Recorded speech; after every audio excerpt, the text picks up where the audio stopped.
have a candiru room. Okay, but candiru don't actually like swim up urethras. That's mostly an urban legend. There's been no recorded candiru actually going up a urethra. It's just like an... Oh, really? Yeah, people think it's done that, but it hasn't. It Wait, hasn't. so what is it? It's only alleged. Does it just bite you then? Or like, has there been none of them that actually have ever swam, period, Mira? Okay, so here we go. To date, Okay. there is only one documented case of a candiru entering a human urethra, which took place in Brazil in 1997. In this incident, the victim, a 23-year-old man, also known as FBC, claimed a candiru jumped from the water into his urethra as he urinated while thigh-deep in a river. After traveling to Manaus on October 28, 1997, the victim underwent a 2-hour urological surgery by Dr. Adora Bunny to remove the fish from his body.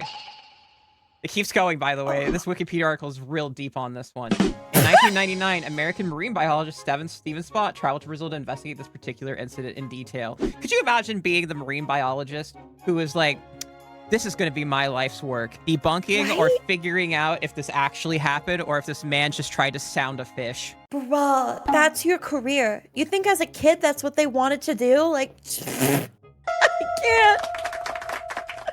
Oh, no.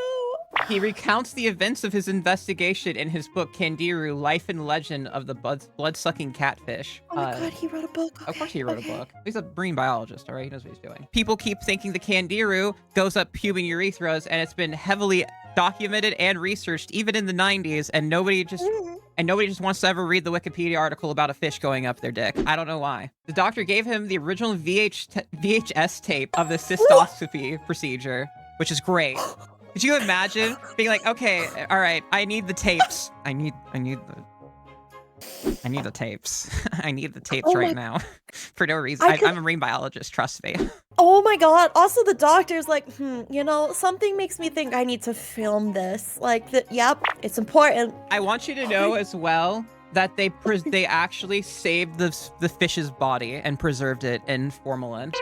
Like, they had it in a jar. They kept it in a jar. So chat, remember, always save your dick fish for later. They examined it, and here's what they found. According to someone, the patient claimed the fish had darted out of the water, up the urine stream, and into his urethra. Meaning that this person claimed that the fish jumped out of the water and swam along a continuous piss stream. Chat, pee doesn't work like that. I'm not gonna tell you to go watch a video of pee in slow motion, but I feel like you all know it's not a continuous fucking stream that a small catfish can swim up. It's literally impossible that happened. The fish was 133.5 millimeters in length and had a head with a diameter of 11.5 millimeters. That would have required significant force to pry the urethra open to this extent, chat. Significant force. So what you're saying is no head for this head. Reminder, chat, the candiru has no appendages or apparent apparatus would be necessary to accomplish this, and was leaping out of the water as the patient claimed. It would have had sufficient leverage to even do this. Also, the paper claims the fish must have been attracted by the urine. This fish had been held by century, but was discredited in 2001. So they're not even attracted to the urine. It was just a prevailing thing, so that immediately takes that away. They also claim that the fish chewed its way through the ventral wall of the urethra into the patient's scrotum. Spot notes that the candiru does not possess the right teeth or strong enough dentation to have been capable of this. Additionally, the fish would most likely have died before it could have chewed even a somewhat large part that was needed to reach it. Not claims he had to sniff the candiru's grasping spikes off in order to extract it, yet the specimen provided had all its spikes intact. And the cystoscopy video depicts traveling into a tubular space, presumed to be the patient's urethra, containing the fish's carcass and then pulling it backwards through the urethral opening, something that would have been almost impossible with the fish's spikes intact. Spot stated that even if a person were to urinate while submerged in a stream where candiru live, the odds of a person being attacked by candiru are about the same as being struck by lightning while simultaneously being eaten by, chat, and I quote, a shark. This man tried to sound a fish. He tried to use a fish to sound. He tried to do the hamster in the butthole, but with a fish. Could you imagine? Again, this is the researcher's entire paper and life's work and book literally is calling out somebody for trying to hide the fact that they sounded an animal with spikes. I would be devastated. I would be devastated if this is what my career turned Me into going as from a being the marine first to say the biologist. town is a mimic as soon as I hear the name to Moortown's strongest apologist as soon as Red make a NPC to my name. Oh my god. Flattery will get you anywhere. And then a 2-hour surgery because you can't just rip it out. Otherwise, you rip out your entire PV. If you're getting struck by lightning while it's being eaten by the shark, does the shark get fried too? Probably.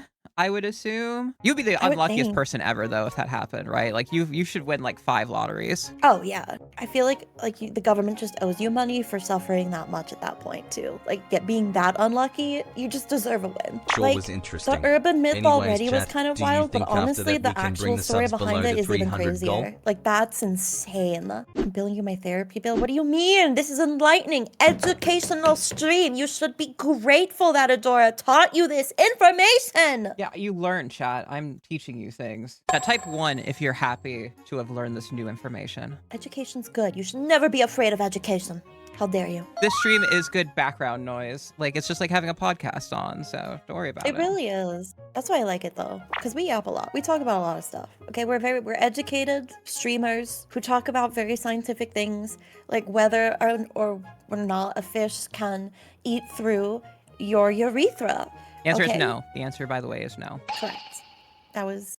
We were already learning so much today. It's just wild to me that people think this like little tiny little catfish would like do this. Would you like to see what this little guy looks like? Because it's like, I don't see it. Yeah, I'm curious. I want to know. I want to know. So this is after it's done its blood sucking, chat, right here. This is after it's done its blood sucking. That's what it looks like. Are you telling me that went up a man's urethra? The only thing I can think about from this picture is the fish giving you side eye. It's like, you better not be thinking about sticking me up your urethra, bro. Don't use me to sound, bro. Don't sound with me, bro. I just don't get it. I just don't get it. He docked with a fish. He put a fish inside of himself. Literally. If there's even a 0.0% chance, there's not even a chance. There's not even a chance. There's not even a chance it can happen. Like, this man had to have explicitly stuck this up his penis. He had to pull this fish out of the water and try and sound with it. I think, didn't they say, like, there's, like, a large number of emergency trips to the ER are often just things being stuck up the butt that didn't have a base, and so they're just now stuck up the ass. It's not a penis fish, Adabarky. It's just a little blood-sucking catfish that a guy tried to sound with. There's literally no way that that fish could have gone into that urethra on its own accord. Based on what you read, like, he put a lot of effort into getting it up there as far as possible. Like, he was dedicated for some reason. Okay, I think people just have this, like, weird desire to be like, I'm gonna say some curse shit and make people believe it so they just have irrational fears for no reason. There's enough scary shit in the Amazon. You don't have to think the little blood-sucking catfish is one of them. It's like the myth of, what's his face, Marilyn Manson removing a rib to, you know. Oh yeah, you didn't do that. Didn't do that either. Yeah, people just like to say shit. Also, you don't need to remove a rib to do it, chat. There's literally, you just have to be flexible enough. Like, you don't need, it's not, a rib isn't stopping you. It's quite literally skill issue. It's either a size issue or a flexibility issue, chat. Just get good. Also, I don't know if I believe. Is it gay to suck your own pee-pee? That's a good question, honestly. I feel like this has never been definitively answered. What do we think, chat? I mean, it's like self, which is like a completely different thing, right? So like... No, it's masturbation because it's just you. Self-cess requires a second you. Oh yeah, you're right. Yeah, it's just... yeah, I mean, that's it's fine. just advanced masturbation, yeah. Exactly, is it gay to jerk yourself off? True. See? So chat, you can swallow. It's okay. It's fine. Don't worry about it. Nothing wrong with that. I can't believe it. Jesus Christ. Good stream, everybody.